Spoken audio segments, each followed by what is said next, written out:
Today's video ay magluluto tayo ng chop suey.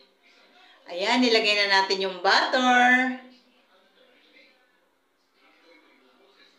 Pagkatapos ng butter ay sibuyas naman. Ayan.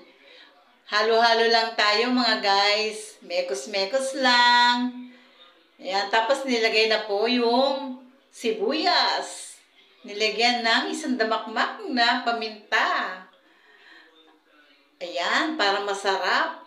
Oops, ayan, nilagay na po yung pinakuloang manok. At inilagay na rin po yung mga gulay. Andyan yung sayote, carrots, beans, nilagay na rin yung broccoli, at yung cauliflower. Sinunod na rin ang repolyo. Ayan, halo-halo lang tayo mga guys. Kung nakikita nyo, wala kaming nilalagay na asin o anumang pampalasa dyan, kundi yung paminta lang. Kasi bawal sa amin ng asin. Ayan.